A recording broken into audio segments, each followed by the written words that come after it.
नमस्कार साथियों, एक बार आप लोगों का फिर से स्वागत है हमारे अपने YouTube channel glow with skill में।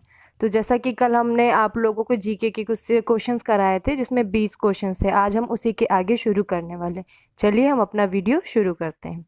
तो हमारा हमारा 21वां क्वेश्चन क्या है?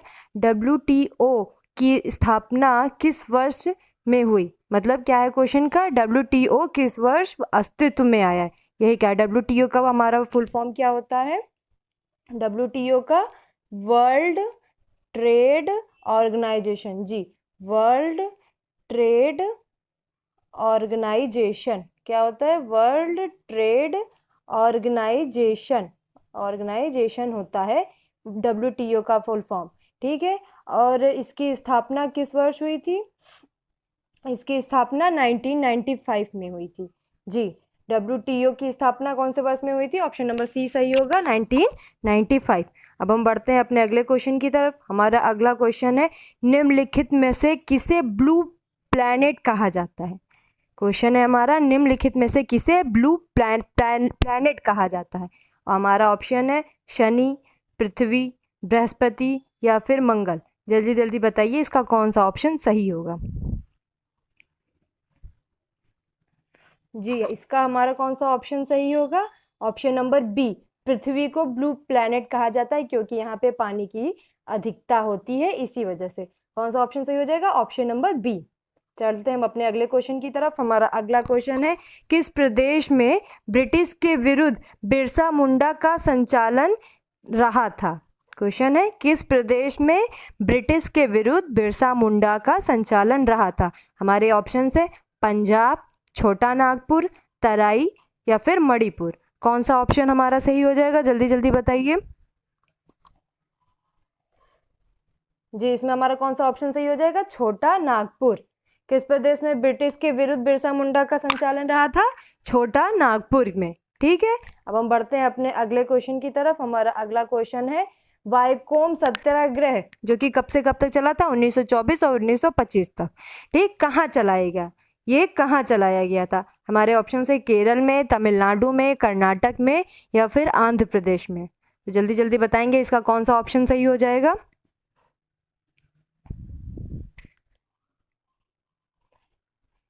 इसका हमारा ऑप्शन नंबर ए, केरल, बिल्कुल सही हो जाएगा। वाइकोम सत्याग्रह कहाँ चलाया गया था? केरल में चलाया गया था। अब बढ़ते हैं हम अपने अगले क्वेश्चन की तरफ। हमारा अगला क्वेश्चन है, गांधी जी के विदेशी वस्तुओं के बहिष्कार के आंदोलन का लक्ष्य था। मतलब जब गांधी जी ने विदेशी वस्तुओं का बहिष्कार कर दिया था तो वो जो आंदोलन उन्होंने चलाया था उसका लक्ष्य क्या था?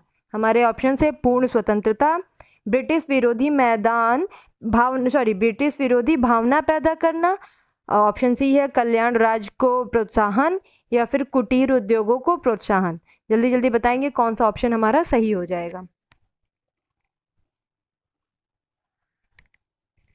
जी, इसमें हमारा कौन सा ऑप्शन सही हो जाएगा?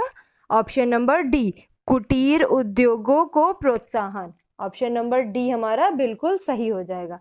अब हम बढ़ेंगे अपने अगले क्वेश्चन की तरफ। हमारा अगला क्वेश्चन क्या है, जापानी सहयोग से स्थापित किया गया नवीनतम और सबसे बड़ा शिपयार्ड कौन सा है?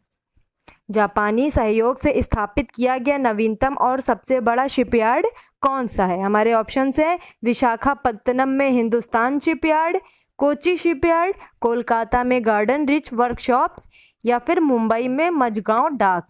जल्दी जल्दी बताएंगे इसका कौन सा ऑप्शन सही हो जाएगा। जी, इसका हमारा option number B, Kochi shipyard, ये बिल्कुल करेक्ट हो जाएगा। ठीक है। अब हम बढ़ेंगे अपने अगले क्वेश्चन की तरफ। हमारा अगला क्वेश्चन है, किस प्रधानमंत्री ने वास्तविक नियंत्रण रेखा के संबंध में हस्ताक्षर करके भारत चीन संबंधों में नरमी लाई थी? हमारा क्वेश्चन एक बार फिर से ध्यान से देखिएगा, क्या है? किस प्रधानमंत्री ने वास्तविक नियंत्रण रेखा के संबंध में हस्ताक्षर करके भारत चीन संबंधों में नरमी लाई थी? और हमारे ऑप्शन है लाल बहादुर शास्त्री, सेकेंड ऑप्शन है PV नरसिंह राव और ऑप्शन सी है चंद्रशेखर या फिर ऑप्शन डी VP सिंह। तो जल्दी जल्दी बताएंगे इसका कौन सा ऑप्शन सही हो जाएगा। इसका ऑप्शन नंबर हमारा बी, PV नरसिंह राव, ये बिल्कुल करेक्ट हो जाएगा। अब बढ़ेंगे हम अपने अगले क्वेश्चन की तरफ। हमारा अगला क्वेश्चन है, निम्नलिखित में से किस वस्तु की मांग लोचदार है? जिसमें जैसे लोचदार का अर्थ होता है कि जिसमें कमी आ सकती है, मतलब उसमें कमी हो सकती है, कभी अधिकता हो सकती है, उसे क्या कहते हैं? लोचदार कहते हैं। तो हमारे ऑप्शन है विद्युत, औषधि, चावल, दिया सलाई की डिबिया। तो बताएंगे हमारा कौन सा ऑप्शन सही हो जाएगा? हमारा ऑप्शन नंबर ए विद्युत बिल्कुल सही हो जाएगा। अब हम बढ़ेंगे अपने अगले क्वेश्चन की तरफ। हमारा अगला क्वेश्चन क्या है? कौन सी अक्रिय गैस गहरे समुद्र के गोताखोरों द्वारा श्वसन के लिए वायु में उपस्थित नाइट्रोजन के स्थान पर प्रयोग की जाती है? एक बार फिर से क्वेश्चन को ध्यान से सुनेंगे, थोड़ा लंबा है। कौन सी अक्रिय गैस गहरे समुद्र के गोताखोरों द्वारा श्वसन के लिए वायु में उपस्थित नाइट्रोजन के स्थान पर प्रयोग की जाती है? हमारे ऑप्शंस है नियॉन, आर्गन, क्रिप्टॉन या फिर हीलियम। तो जल्दी जल्दी बताएंगे इसका कौन सा ऑप्शन सही हो जाएगा? जी, इसका हमारा ऑप्शन नंबर डी हीलियम बिल्कुल सही हो जाएगा। अब हम बढ़ेंगे अपने अगले क्वेश्चन की तरफ। हमारा अगला क्वेश्चन है, ये तो बहुत इजी क्वेश्चन है, वायुयान का आविष्कार किसने किया था? वायुयान का आविष्कार किसने किया था? तो हमारे ऑप्शन है अर्विले राइट एंड विलिबर राइट, या फिर सर फ्रैंक विटले, या माइकल फेराडे, या फिर क्रिश्चियन ह्यूजेंस। तो जल्दी जल्दी बताएंगे इसका कौन सा ऑप्शन सही हो जाएगा? इसका हमारा ऑप्शन नंबर ए अर्विले राइट या विलिबर राइट, ये हमारा ऑप्शन सही हो जाएगा। कहीं कहीं पर इनका पूरा नाम ना देकर केवल राइट बंधु लिखा होता है, तो अगर आपको ऑप्शन में राइट बंधु मिले तो वहाँ पर टिक करना होगा, नहीं तो अगर इनका नाम आता है तो अर्विले राइट एंड विलिबर राइट, ये हमारा ऑप्शन सही हो जाएगा। अब हम बढ़ेंगे अपने अगले क्वेश्चन की तरफ। हमारा अगला क्वेश्चन है, द्रव चालित मशीनें किस सिद्धांत से काम करती हैं? द्रव चालित मशीनें किस सिद्धांत से काम करती हैं? और हमारे ऑप्शंस है न्यूटन सिद्धांत, जूल सिद्धांत, पास्कल सिद्धांत या फिर प्लवन सिद्धांत। जल्दी जल्दी बताएंगे कौन सा ऑप्शन सही हो जाएगा? तो इसका हमारा ऑप्शन नंबर सी पास्कल सिद्धांत बिल्कुल सही हो जाएगा। द्रव चालित मशीनें किस सिद्धांत पे काम करती हैं? पास्कल सिद्धांत पे काम करती हैं। अब बढ़ेंगे अपने अगले क्वेश्चन की तरफ। हमारा अगला क्वेश्चन है, किस वर्ष में भारत के राष्ट्रपति ने आंतरिक व्यवस्था के कारण आपात स्थिति लागू की थी? क्वेश्चन क्या है हमारा? किस वर्ष में भारत के राष्ट्रपति ने आंतरिक अव्यवस्था के कारण आपात स्थिति लागू की थी? हमारे ऑप्शन है 1962, 1965, 1971 या फिर 1975। तो कौन सा ऑप्शन हमारा सही हो जाएगा? हमारा ऑप्शन नंबर डी 1975, ये बिल्कुल सही हो जाएगा। अब बढ़ेंगे हम अपने अगले क्वेश्चन की तरफ। हमारा अगला क्वेश्चन है, किस राज्य का नाम हाल में परिवर्तित किया गया है? किस राज्य का नाम हाल में परिवर्तित किया गया है? ऑप्शन है हमारे झारखंड, उड़ीसा, पश्चिम बंगाल या फिर आंध्र प्रदेश। तो हमारा कौन सा ऑप्शन सही हो जाएगा? पश्चिम बंगाल। किस राज्य का नाम हाल ही में परिवर्तित किया है? पश्चिम बंगाल का। ठीक है, अब हम बढ़ेंगे अपने अगले क्वेश्चन की तरफ। हमारा अगला क्वेश्चन है, अमीर खुसरो ने किसके विकास में अग्रगामी भूमिका निभाई?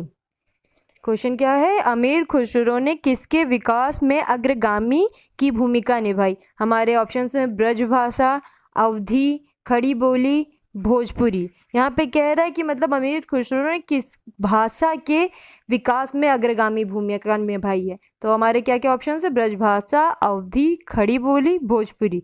तो जल्दी जल्दी बताएंगे इसका कौन सा ऑप्शन सही हो जाएगा? इसका हमारा ऑप्शन नंबर सी खड़ी बोली, ये बिल्कुल सही हो जाएगा। अब हम बढ़ेंगे अपने अगले क्वेश्चन की तरफ। हमारा अगला क्वेश्चन है, तैमूर लंग ने किसके शासनकाल में भारत पर आक्रमण किया? एक बार फिर से ध्यान से सुनेंगे क्वेश्चन को। तैमूर लंग ने किसके शासनकाल में भारत पर आक्रमण किया? और हमारे ऑप्शन है अलाउद्दीन खिलजी, बहलोल लोदी, फिरोज तुगलक या फिर नसीरुद्दीन महमूद तुगलक। जल्दी जल्दी बताएंगे हमारा कौन सा ऑप्शन सही हो जाएगा? जी, हमारा option number D Nasiruddin Mahmud Tughlaq, ये बिल्कुल सही हो जाएगा। ठीक है, अब हम बढ़ेंगे अपने अगले क्वेश्चन की तरफ। हमारा अगला क्वेश्चन है, अशोक ने अपने सभी अभिलेखों में एकरूपता से किस प्राकृत का प्रयोग किया? एक बार फिर से ध्यान से सुनेंगे क्वेश्चन को। क्वेश्चन है, अशोक ने सभी अभिलेखों में एकरूपता से किस प्राकृत का प्रयोग किया? हमारे ऑप्शन है अर्धमागधी, शौरसेनी, मागधी या फिर अंगिका। जल्दी जल्दी बताएंगे इसका कौन सा ऑप्शन सही हो जाएगा। इसका ऑप्शन हमारा ऑप्शन नंबर सी मागधी, ये बिल्कुल सही हो जाएगा। अशोक ने अपने सभी अभिलेखों में एकरूपता में मागधी का प्रयोग किया है। ठीक है, अब बढ़ेंगे हम अपने अगले क्वेश्चन की तरफ। हमारा अगला क्वेश्चन है, रेशा फसलें निम्नलिखित में से कौन सी हैं? एक बार ध्यान से सुनिए क्वेश्चन को। क्वेश्चन क्या कह रहा है, रेशा फसलें निम्नलिखित में से कौन सी हैं? ऑप्शन नंबर ए है हमारा जूट, गन्ना, अलसी। ऑप्शन बी कपास, मक्का, तंबाकू। ऑप्शन सी कपास, सन, जूट या फिर ऑप्शन डी सन, कपास, मक्का। तो जल्दी जल्दी बताएंगे हमारा कौन सा ऑप्शन सही हो जाएगा। हमारा ऑप्शन नंबर सी कपास, सन, जूट, ये बिल्कुल सही हो जाएगा। अब हम बढ़ेंगे अपने अगले क्वेश्चन की तरफ। हमारा अगला क्वेश्चन क्या है, निम्नलिखित में से कौन सी भाषाएं हाल ही में प्राचीन भाषाएं घोषित की गई हैं? ठीक है, एक बार क्वेश्चन को फिर से देखेंगे। निम्नलिखित में से कौन सी भाषाएं हाल ही में प्राचीन भाषाएं घोषित की गई हैं? हमारे ऑप्शन है कन्नड़ एवं तेलुगु, तमिल एवं मलयालम, तमिल एवं मराठी या फिर बांग्ला एवं उर्दू। तो जल्दी जल्दी बताएंगे इसका कौन सा ऑप्शन सही हो जाएगा। तो 38 का हमारा ऑप्शन नंबर ए कन्नड़ एवं तेलुगु, ये बिल्कुल सही हो जाएगा। अब हम बढ़ेंगे अपने अगले क्वेश्चन की तरफ। हमारा अगला क्वेश्चन क्या है, भारत का सबसे बड़ा बैंक है? ये तो सभी को पता होगा, बहुत इजी क्वेश्चन है कि भारत का सबसे बड़ा बैंक कौन सा बैंक है? हमारा ऑप्शन नंबर ए है भारतीय रिजर्व बैंक। ऑप्शन बी भारतीय state bank. Option C central bank of India या फिर option D bank of India. तो जल्दी जल्दी बताएंगे इसका कौन सा ऑप्शन सही हो जाएगा। इसका ऑप्शन नंबर ए भारतीय रिजर्व बैंक, ये बिल्कुल सही हो जाएगा। अब हम बढ़ेंगे अपने अगले क्वेश्चन की तरफ। हमारा अगला क्वेश्चन है, सबसे अधिक डाकघर किस देश में है? ऑप्शन है हमारे भारत, जापान, चीन या फिर फ्रांस। कौन से देश में सबसे अधिक पोस्ट ऑफिस है? तो बिल्कुल हमारे खुद के देश में, भारत में। भारत में सबसे अधिक पोस्ट ऑफिस है। तो बस आज के लिए इतना ही। अगर आपको वीडियो अच्छी लगी हो तो वीडियो को लाइक, शेयर और सब्सक्राइब ज़रूर करें। धन्यवाद।